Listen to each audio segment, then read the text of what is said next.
중국 최고의 심리학자 우주홍의 최신작입니다. 심리학 분야 베스트셀러 작가라고 하는데요. 내 영혼을 다독이는 관계심리학. 그럼 책 속으로 고고싱. 자신을 보호하기 위해 방어벽을 세우지 마라.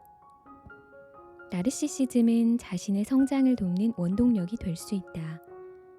그런데 우리는 성숙할수록 자기애를 보완하기보다 자신의 부족함과 결함을 더 잘 받아들인다.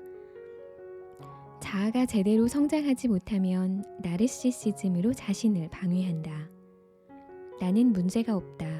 나는 좋은 사람이다. 라고 생각하면서 너는 문제가 많다. 너는 좋은 사람이 아니다. 라며 다른 사람에게 원인을 떠넘기고 상황을 모면하려 한다. 사람은 누구나 기본적인 나르시시즘을 가지고 있다. 문제는 이것이 자신을 완전히 봉쇄하는 용도로 쓰이기도 한다는 것이다. 봉쇄된 세계에서는 관계의 자양분을 얻지 못해 괴로워하지만 아이러니하게도 철저히 봉쇄된 환경에서 나르시시즘이 가장 완벽하게 보장받을 수도 있다. 즉, 지금 세상과 자신에 대한 자기 생각이 절대적으로 옳다는 원초적인 나르시시즘의 방해자가 없다는 말이다. 이때는 자신이 자기 세계의 궁극적인 해석자가 된다. 실제로 심리 상담사를 찾아간 내담자 중 상담사의 이야기에 집중하는 사람이 많지 않다고 한다. 상담사의 이야기가 그들이 원래 갖고 있는 이해와 충돌되기 때문에 설명은 귀로 듣지만 자기 내면 세계에서는 전혀 받아들이지 않는 것이다. 심지어 귀로 듣지도 않는다. 상담사의 이야기가 정확할수록 그들은 자신보다 현명한 사람에게 조언을 듣고 있다는 생각으로 나르시시즘에 상처받는다. 이를 방어하고자 그들은 외부의 소리를 끊고 자존심을 지키는 것이다. 내담자가 심리 상담사의 이야기를 듣지 않는다는 사실을 지적하려는 것은 절대 아니다. 그들의 이런 행위는 자신의 선택이고 자존감을 지키고 유지하려는 인간성의 자연스러운 표현이다. 다만 내담자는 상담사가 자신에게 선의를 품고 있다는 느낌을 먼저 받아야 한다. 상담사는 관계의 차원에서 상담을 진행해야 하며 내담자의 행동에 감정이 상해 자기의 차원에서 방어적으로 나서는 안 된다는 것이다. 누가 옳고 그른지, 누가 위이고 아래인지, 누가 관계에서 권력을 장악하고 있는지 드러내서는 안 된다. 내담자와 동등한 위치와 같은 상처가 있는 처지의 사람이 만나 대화를 나누는 것처럼 느껴지게 해야 한다. 그래야 그들이 상담사의 이야기를 내면 세계로 받아들인다. 부모와 자녀, 교사와 학생 관계도 이와 비슷하다. 아이들은 아직 완전한 자아를 형성하지 못한 단계이므로 권위적인 메시지는 공격적이고 파괴적으로 받아들이며 자신을 보호하기 위해 외부 세계로부터 자신을 격리하는 벽을 세운다. 자신을 고립시키는 방법으로 자기를 보호하려는 것이다. 따라서 양육자나 보호자는 강압적이고 지시적인 태도에서 벗어나 자녀를 이해하고 공감하는 마음으로 다가가야 한다. 강해지고 싶다면 반드시 관계의 세계로 진입해야 한다. 외부의 자신을 개방하고 필요한 정보를 살펴 받아들이자. 단, 전제 조건이 있다면 외부 세계의 메시지가 심각한 공격성과 침략성을 띠지 않아야 한다는 것이다. 외부 세계의 너의 관점이 내면에 있는 나의 관점을 무너뜨리지 않아야 흥미롭게 정보를 받아들일 수 있다. 조화를 이룰 수 있는 요소가 있어야 호기심을 가지고 내면의 문을 더 활짝 개방하게 된다. 외부 세계와 연계는 자신의 나르시시즘에 도전하는 계기이다. 그동안 공들여 쌓아왔던 나르시시즘을 상할 수 있다는 각오도 세웠지만 완전히 파괴하려 들면 안 된다. 그래야만 외부의 너와 나가 공존하고 나는 너의 메시지를 흡수해 지속해서 유대를 형성할 수 있게 된다. 성숙한 자아가 구축되면 대단한 것에 현혹되지 않고 강함에 유혹당하지 않는다. 그러나 자아가 구축되지 않은 사람은 나르시시즘을 유지하기 위해 대단해 보이는 것만 추구한다. 그 결과 오히려 자아를 상실하게 된다. 진실함이 완벽함보다 낫다. 진실한 모습으로 세월이 주는 희로애락을 거쳐야 우리 생명력이 단련된다. 이 과정에서 인생은 도약하고 경지에 이르는데 이것이 삶의 진화이다. 사업도 그렇고 취미나 감정도 마찬가지다. 진실된 아름다움의 경험이 적으면 전능함이나 완벽함, 오만함이라는 망상이 형성된다. 진실한 아름다움은 언제나 2명 이상의 사람 간의 관계에서 비롯된다. 자신의 요구가 잘 충족되면 세상이 우호적이라고 느끼고 편하게 진실한 모습을 드러낸다. 반면 기본적인 요구가 거절되면 세상이 비우호적이라고 생각한다. 이때 자신을 보호하기 위해 복잡한 방어 체제를 가동해 뒤틀린 마음을 형성한다. 진실은 친밀한 관계를 유도한다. 효도는 때로 표면적인 조화만 유지해 줄 뿐 진정한 사랑과 친밀함을 흐르게 할 수는 없다. 현실에서는 이런 일이 적지 않다. 자녀가 착하게 말을 잘 듣는 아이였을 때의 부모는 매우 흐뭇하다. 하지만 가정 분위기는 의외로 엄격하고 차갑다. 그러나 아이가 자신의 진실한 생각, 불만과 분노를 표현하면 부모와 갈등이 생기지만 결국 자녀와 부모 간 감정의 유대는 깊어진다. 서로의 마음을 알게 되기 때문이다. 우리도 이와 마찬가지다. 자기 마음을 감추고 위선적인 행동으로 관계를 유지하면 형식적인 관계로 끝나고 만다.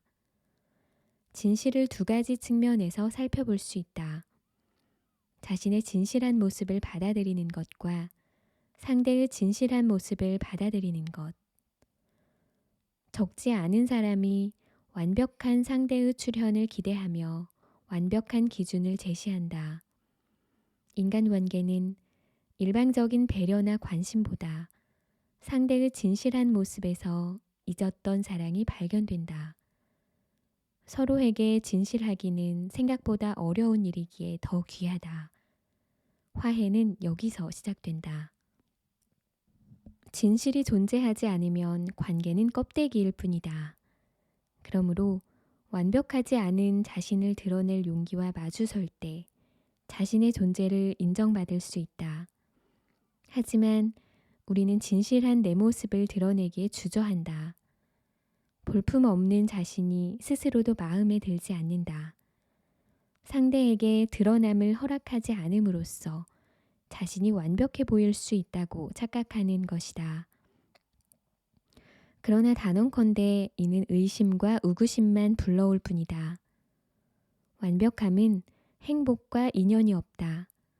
완벽한 이미지 때문에 자아까지 파괴하기도 한다.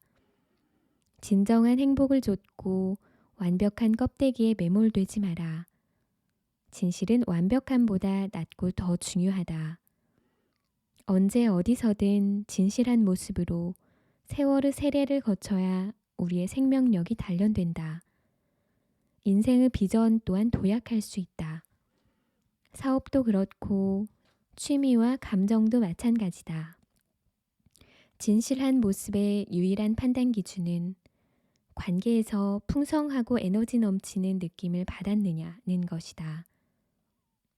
어떤 이는 성숙해 보이지만 사회 규칙을 장악했을 뿐 심성이 단련되지 않았다. 어떤 이는 침착함과 고개를 숙이는 것을 배웠을 뿐 마음은 여전히 자신만 사랑받기를 갈망한다. 진실을 가장한 성숙함이 자신의 내적 생명력을 갉아먹어 외부 규칙에 고개를 숙이는 것이다. 기억하자. 진정한 자아를 세상에 보여줘야 성숙해질 기회가 주어진다. 이해받기 원하거든 친밀감을 높이자. 친밀감은 깊은 이해와 포용에서 오는 연결감이다. 연결이 서로를 이어주며 친밀 관계를 구축하도록 돕는데 남성과 여성이 조금 다르게 작용한다. 남성은 이성과 논리에 호소하고 여성은 감성에 호소하는 경향을 띈다. 물론 개인 성향에 따라 다르게 나타날 수 있다. 사실 논리와 감성이 친밀감에 어떻게 영향을 끼치는지 우열을 가릴 수는 없다. 관계는 서로에게 고통을 주는 동시에 서로를 치유해 주기도 하기 때문이다. 상대가 부족함이 많더라도 그와 관계를 형성하는 것은 친밀감 때문이다. 사람마다 결점이 있지만 두 사람 사이에 친밀한 관계가 맺어지면 용납되고 이해할 수 있다. 자신의 단점 또한 상대가 배려해준다. 자신에게 친밀한 존재가 있다는 사실은 인생을 사는 데 있어 에너지를 얻는 것으로 삶에 보이지 않는 위안과 힘을 준다. 상대와 이성적 연계는 합의를 이룰 수는 있지만 친밀도를 높이지는 못한다. 정서적 연계가 친밀감의 밀도를 높여 대화나 취미 활동에 도움이 된다. 신체상의 연계는 두뇌관의 연계보다 훨씬 쉽다. 성적 요소는 그중 매우 직접적인 신체 연계이다. 따라서 좋은 성적 관계는 친밀함에 대한 직접적인 증거로서 관계에 매우 특별한 의미를 준다. 그러나 더 나아가 내적 에너지가 가득 찬 정서적 경험을 하게 되면 성의 즐거움은 아무것도 아니라는 것을 알게 된다. 에너지로 가득 찬 상태는 자신감이 내면에 깃든 상태이다. 자신의 장점이나 존재 이유를 발견하면 부족함이나 단점, 결점은 스스로 인정하고 받아들이게 된다. 생활이 에너지로 가득 찰 수 있는 것은 너라는 거울을 통해 나가 완전히 비추어지는 상태다. 외부 세계에 자신이 온전히 감쥐되고 받아들여지고 있다는 느낌이 내적 에너지를 솟게 한다. 반면 혼자 있을 때보다 사람들과 어울릴 때 진정한 자신에게서 더 멀어짐이 느껴진다면 이는 오히려 자신을 더 외롭게 만들 수도 있다. 현대인들은 일상생활만으로도 과로하고 피곤한 상태다. 그로 인해 자기 삶의 방식의 문제를 인식하지 못한다. 주어진 일과 목표 혹은 과제에 밀려 하루하루를 살아간다. 친밀한 관계를 위해 시간을 내고 에너지를 써야 하는 것에 피로를 느끼는 사람도 많다. 그러나 친밀 관계에서 자신의 마음이 위로받고 포용되면 귀속감과 통제감이 주는 안정에서 과로가 해소된다. 과로를 스트레스로 받아들이기보다 즐길 줄 아는 진정한 삶을 깨닫게 되는 것이다. 친밀 관계에서 진정한 자기 모습을 드러내는 것이 상대방의 요구를 충족시키는 것보다 중요하다. 누군가를 좋아한다면 위선적 모습보다 부족하더라도 진솔한 모습으로 대해야 신뢰를 쌓을 수 있다. 그리고 동등한 자격과 위치를 확보해 평등한 존재임을 분명히 인식해야 한다. 사회적 지위와 높낮이는 친밀 관계에 적용되지 않아야 하는 게 맞다. 어떤 결정이나 합의가 따라야 친밀 관계의 유대가 깊어진다.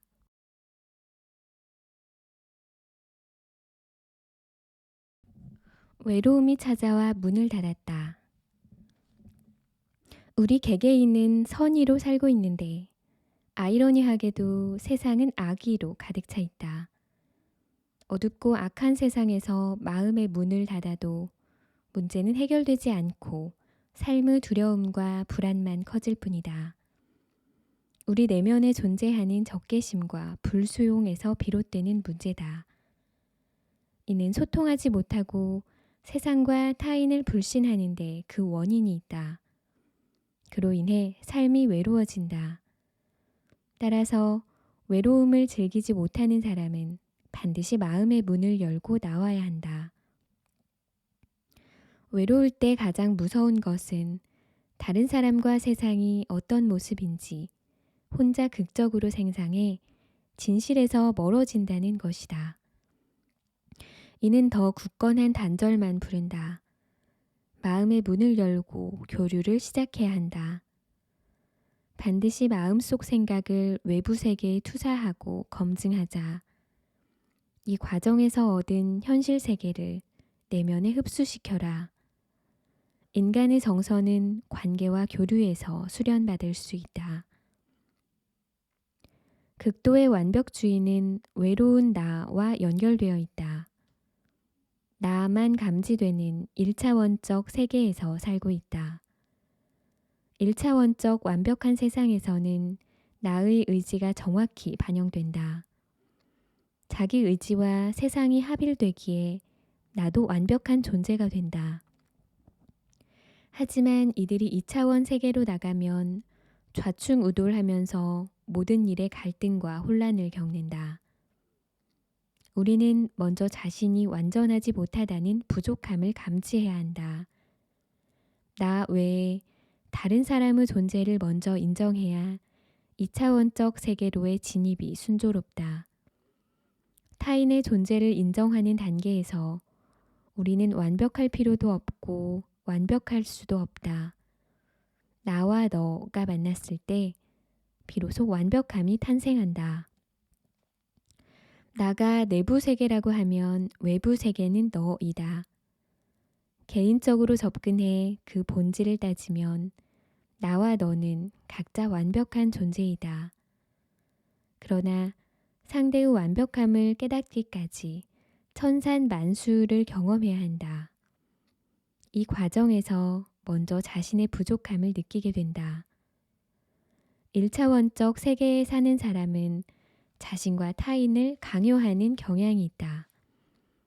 자신을 세상의 중심이라 생각하니 자신을 포함한 만사와 만물이 자기 의지에 귀를 기울여야 한다는 지론이다.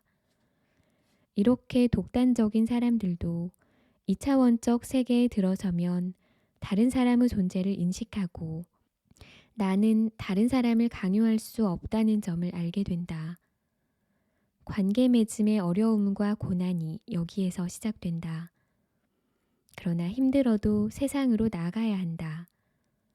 외로움은 우리를 위로해 줄 수 있어도 시간이 지나면 곤경으로 전환되고 종국에는 돌파할 수 없는 어려움으로 변질된다.